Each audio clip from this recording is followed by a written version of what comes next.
Bismillahirrahmanirrahim. Assalamu alaikum. Today we will learn about Introduction to Object Oriented Programming in C++. तो first of all हम देखेंगे कि what is computer program. A computer program is a set of instructions that perform a specific task when executed by a computer. Computer program क्या होता है? Basically computer से जब भी हम लोगों ने कोई काम परफॉर्म करवाना होता है तो उसको सेट ऑफ इंस्ट्रक्शन देनी होती है, तो ये सेट ऑफ इंस्ट्रक्शन प्रोग्राम कहलाती हैं. It tells a computer what to do. Because computer एक डम मशीन है, उसे खुद से कुछ भी नहीं पता, ना वो खुद से कोई टास्क परफॉर्म कर सकती है. तो जब भी हमें कोई भी टास्क परफॉर्म करवाना होता है तो हम कंप्यूटर को कुछ इंस्ट्रक्शंस देते हैं. ठीक है, तो वो क्या कहलाता है? वो कंप्यूटर प्रोग्राम कहलाता है. Everything a computer does is controlled by a computer program. तो जो भी काम परफॉर्म फिर करता है वो सेट ऑफ इंस्ट्रक्शंस देने के बाद कंप्यूटर जो भी टास्क परफॉर्म कर रहा होता है वो मॉनिटर कौन कर रहा होता है? वही कंप्यूटर प्रोग्राम जो कि इंस्टॉल्ड होता है, उसको मॉनिटर भी करता है और उसको कंट्रोल भी करता है. फॉर एग्जांपल अगर हम रियल लाइफ से देखें तो हम कोई अगर गेम इंस्टॉल करते हैं अपने कंप्यूटर के अंदर, तो जब हम कंप्यूटर की उसी गेम के साथ जो भी आप काम कर रहे हो, उसकी मूवमेंट कर रहे हैं, जंपिंग कर रहे हैं, लाइक कुछ भी काम परफॉर्म कर रहे हैं, तो वो किसके थ्रू, उसको कौन मॉनिटर कर रहा होगा? वही इंस्ट्रक्शंस, वही प्रोग्राम जो कि हम लोगों ने इंस्टॉल किया होगा. क्लियर? तो program are written in English high level language such as visual basic, Pascal, Java, C++. Student, आपको पहले ही बताया हुआ है कि कंप्यूटर की दो तरह की लैंग्वेज होती है, एक हाई लेवल लैंग्वेज होती है और एक लो लेवल लैंग्वेज होती है. हाई लेवल लैंग्वेज जो होती है वो नियर टू ह्यूमन होती है, मीन ह्यूमन उसको अंडरस्टैंड कर लेता है ईजीली. जबकि जो लो लेवल लैंग्वेज होती है वो नियर टू मशीन होती है, नियर टू कंप्यूटर होती है, जो कि ह्यूमन ईजीली अंडरस्टैंड नहीं कर सकता. It's not understandable by the human. Clear? तो जब भी हम कोई भी प्रोग्राम लिखते हैं, चाहे वो विजुअल बेसिक में हो, पास्कल में हो, जावा या C+ में हो, वो इंग्लिश में होती है और वो हाई लेवल लैंग्वेज में होती है. Program is translated into the machine language as computer can only understand machine language that is zeros and ones. Students, computer जो है वो सिर्फ मशीन लैंग्वेज को अंडरस्टैंड कर सकता है जो कि ज़ीरोज़ और वन की फॉर्म में होती है. इसलिए जो भी प्रोग्राम हाई लेवल लैंग्वेज में लिखा जाता है उसको ट्रांसलेट किया जाता है इनटू द मशीन लैंग्वेज ताकि कंप्यूटर उसको अंडरस्टैंड कर सके. फॉर एग्ज़ाम्पल जब हम किसी दूसरे कंट्री में जाते हैं तो हमारी लैंग्वेज और उनकी लैंग्वेज में बहुत डिफरेंस होता है. ना वो हमारी लैंग्वेज अंडरस्टैंड कर सकते हैं, ना हम उनकी लैंग्वेज अंडरस्टैंड कर सकते हैं. तो इसके लिए बेटर यही होता है कि हम दोनों के दरमियान, दोनों पर्सन के दरमियान कोई एक पर्सन ऐसा हो जो कि दोनों लैंग्वेजेस को जानता हो, ताकि हम जो बात करें वो उसको ट्रांसलेट करके नेक्स्ट पर्सन को बताए और वो जो बात करे उसको ट्रांसलेट करके हम तक बताए. तो इसी तरह कंप्यूटर में भी इसी तरह के होते हैं, सॉफ्टवेयर होते हैं जो कि हाई लेवल लैंग्वेज को ट्रांसलेट करके मशीन लैंग्वेज में करते हैं, और जब मशीन लैंग्वेज में द कंप्यूटर कोई आउटपुट देता है तो उसको कन्वर्ट करके हाई लेवल लैंग्वेज में हमें बताता है. This is done by a software. तो ये जो जो काम होता है कन्वर्जन का, ये सिर्फ और सिर्फ कंपाइलर के थ्रू होता है. ठीक है, जो कि ट्रांसलेट कर रहा होता है. Program in high level language called source code and program in low level language called object code. Student, source code object code का एक कॉन्सेप्ट है और ये बहुत इंपॉर्टेंट कॉन्सेप्ट है. सोर्स कोड जो होता है वो होता है जो हम लोग प्रोग्राम जो है वो लिखते हैं, हाई लेवल लैंग्वेज में लिखते हैं, जिसमें जैसे कि विजुअल बेसिक का प्रोग्राम हो, जावा का हो, C++ का हो, ये सोर्स कोड होते हैं.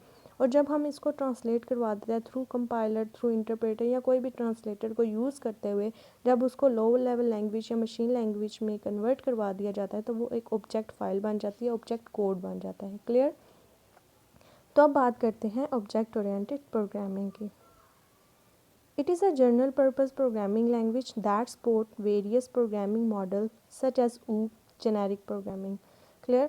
तो ऑब्जेक्ट ओरिएंटेड प्रोग्रामिंग बेसिकली इसका मेन जो पॉइंट यही है कि इसमें ऑब्जेक्ट्स में काम होता है. जितना भी आपने प्रोग्राम लिखना है, जो भी काम करना है, वो ऑब्जेक्ट्स के थ्रू होगा, इसलिए इसको ऑब्जेक्ट ओरिएंटेड बोलते हैं. It was created by Bjarne Stroustrup in early 1980s at Bell Laboratory. इसको 1980s में बेल लेबॉर्ट्री में क्रिएट किया गया था. It is derived from B language. Student, इससे पहले C++ से पहले बी लैंग्वेज जो है वो डेवलप की गई थी, जो कि कीन थॉमसन ने बेल लेबॉर्ट्री के अंदर ही तैयार किया था, डेवलप की थी. उसके बाद उसको ड्राइव करते करते हम C लैंग्वेज तक पहुँचे और देन C++ पर पहुँचे. And it was first version released in 1985. और इसका फर्स्ट वर्जन जो है वो 1985 में रिलीज़ हुआ था. Its main purpose to make writing program good easier and more pleasant for programmer. C++ support modern programming techniques and it is used to develop commercial software, games and graphics related program के जितने भी आपने इस तरह के software बनाने होते हैं तो C++ को यूज़ करते हैं। हेडर फाइल क्या होती है और रिजर्व वर्ड क्या होते हैं? बेसिकली हेडर फाइल जो होती हैं it's a collection of standard library functions to perform different task कि आपने जो भी स्टैंडर्ड फंक्शन परफॉर्म करने हैं, आपने इनपुट लेना है, आपने आउटपुट लेना है, जितने भी इस तरह के काम करते हैं तो आपने खुद से कंप्यूटर को बताने की बजाय कि ये इनपुट ऐसे लेनी है, आउटपुट ऐसे लेनी है, आप जस्ट क्या करते हो एक हेडर फाइल इंक्लूड कर देते हो कि इनपुट आउटपुट का काम यहाँ पर होगा और उसको इस तरह परफॉर्म करना है। तो वो क्या होती है, वो हेडर फाइल होती है। Header file contains information that is required by the program in which these are use. Clear? तो जो भी अपने प्रोग्राम में जिस तरह की भी हेडर फाइल यूज़ करनी होती है, चाहिए होती है, तो वो हम लिखते हैं, चाहे मैथ की हो, चाहे आपको इनपुट आउटपुट के लिए चाहिए हो या किसी भी किस्म की। It has dot H extension और जितनी भी हेडर फाइल होंगी उनके साथ डॉट एच की एक्सटेंशन लगाई होगी, जैसे कि iostream dot H, conio dot H etcetera. Clear? Preprocessor directives की बात करें तो प्री प्रोसेसर डायरेक्टिव्स में ही हेडर फाइल यूज़ होती हैं। It is use to include header file at beginning of the program. Preprocessor directive basically जब program start करते हैं तो लिखना स्टार्ट करते हैं तो सबसे पहले प्री प्रोसेसर डायरेक्टिव्स लिखते हैं। It is not executed by CPU, ये सीपीयू एग्जीक्यूट नहीं करता बल्कि प्री प्रोसेसर है, मीन्स के प्रोसेसिंग करने से पहले प्रोसेसर को सीपीयू को बताती हैं कि हमने इस प्रोग्राम के अंदर ये चीज़ को वर्किंग कंडीशन में लेकर आना है। तो this is an instruction given to compiler before the actual program कि जितना भी प्रोग्राम आपने लिखना है उससे पहले हम प्री प्रोसेसर डायरेक्टिव्स लगाते हैं कि इस जो प्रोग्राम है उसके अंदर ये चीज़ होगी। क्लियर? तो it is a code for compiler to include header file also known as compiler directives. तो ये कंपाइलर के लिए क्योंकि लाइन होती है ताकि कंपाइलर को पता चल सके कि मैंने ये फाइल लोड करनी है। क्लियर? तो इसलिए इसको कंपाइलर डायरेक्टिव भी बोलते हैं। अगर इसके सिंटैक्स की बात की जाए तो इसका सिंटैक्स कुछ यूँ होता है कि हैश इंक्लूड आता है और साथ एंगल ब्रैकेट्स आती हैं एंड देन उसके अंदर name of header file. For example आपने iostream dot H conio dot h को पढ़ा तो फिर इसको अगर एग्जांपल में देखें तो इसकी एग्जांपल ये होगी हैश इंक्लूड और एंगल ब्रैकेट्स के दरमियान आईओ स्ट्रीम डॉट एच आ गया। इसी तरह अगर कॉन आईओ डॉट एच की बात करें तो सेम इसी तरह होगा हैश इंक्लूड एंगल ब्रैकेट्स और conio dot h. Clear? तो ये हमारे पास होती हैं हेडर फाइल और preprocessor directives. Reserve word की बात की जाए तो these are the special words which are reserved by the programming language for specific purpose in programme.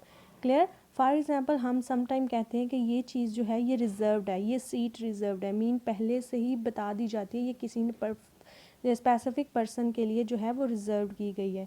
तो इसी तरह के कुछ ऐसे वर्ड्स होते हैं प्रोग्राम्स में जो कीवर्ड्स होते हैं जो कि पहले से ही रिजर्व्ड होते हैं कि इन ये जो वर्ड्स हैं इनका यही स्पेसिफिक पर्पस है इस प्रोग्राम में। अगर आपने ये लगाया तो इससे रिलेटेड यही कोड एग्जीक्यूट होगा, आप इसको अपने लिए किसी और पर्पस के लिए यूज़ नहीं कर सकते। क्लियर? तो these can not be used as variable name, इनको वेरिएबल नेम के तौर पर यूज़ नहीं कर सके। All reserved words are written in lowercase letters.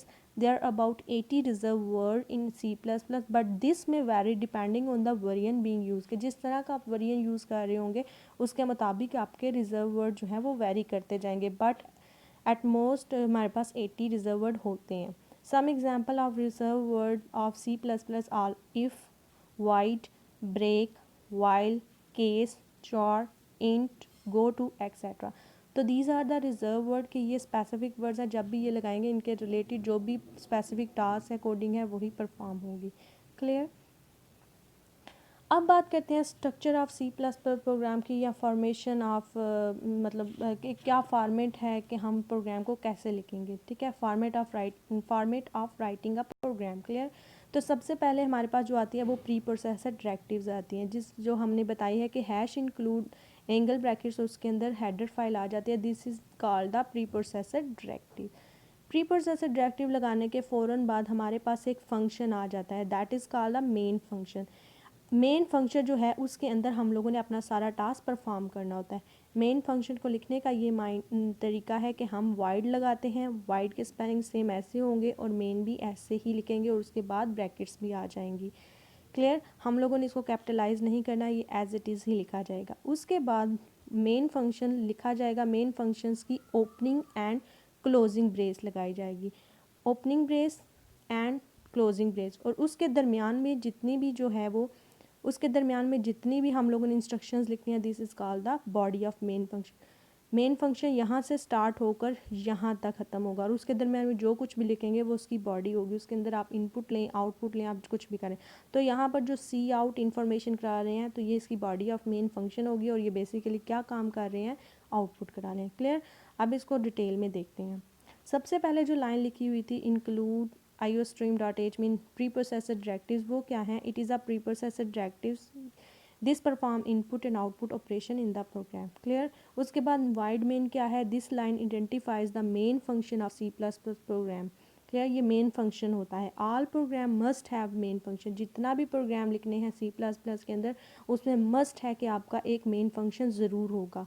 If program does not contain main function, अगर आपके प्रोग्राम में मेन फंक्शन नहीं होगा, it can be compiled but can not be executed, तो वो एग्जीक्यूट नहीं होगा, आपको आउटपुट कुछ भी नहीं मिलेगी। बेशक आपने अपने प्रोग्राम के अंदर कितनी ही लाइन ऑफ इंस्ट्रक्शंस लिखी होंगी, जब तक वो मेन फंक्शन के अंदर नहीं लिखी जाएंगी, मेन फंक्शन नहीं लिखा जाएगा, तो वो एग्जीक्यूट नहीं होंगी। उसके बाद जो body of the main function में लिखा गया था सी आउट इंफॉर्मेशन, तो this is the C++ statement. The meaning of this statement is to print the message information का ये जो वर्ड है इंफॉर्मेशन, इसको प्रिंट करा दे on the screen. This statement is written in a curly braces of called main and called body of the main function, कि ये जो चीज़ होती है ये इसके अंदर, उसकी ब्रेसेस के अंदर लिखी जाएगी, जिसको हम बॉडी ऑफ मेन फंक्शन बोलते हैं। क्लियर, उसके बाद लास्ट टॉपिक है that is a statement terminator. Terminator means के हम लोगों ने यहाँ पर बात की है कि हम लोग ये स्टेटमेंट है उसके एंड पे ये आप लोगों को साइन नज़र आ रहा है semi colon, this is called the statement terminator. In C++, semicolon is a statement terminator. It is used to mark end of the statement. Clear? All the C++ statement must end with a semicolon. If semicolon is missing, compiler will generate syntax error and also message that semicolon is missing. Mean कि अगर आप इसको लगाएंगे तो आपका program execute होगा, और अगर आप नहीं लगाएंगे तो क्या होगा कि आपको एक मैसेज सिंटैक्स एरर आ जाएगा, और आपको मैसेज शो हो जाएगा कि आपने जो है वो सेमीकोलन नहीं लगाया। The error number and the message में depend on compiler used.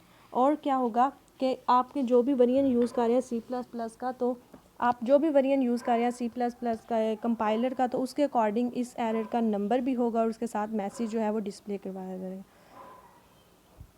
Thanks for watching. अगर कोई भी क्वेश्चन अगर आपको समझ ना आई हो, इस लेक्चर के अंदर कुछ भी प्रॉब्लम हो, तो प्लीज़ कमेंट में ज़रूर बताइएगा।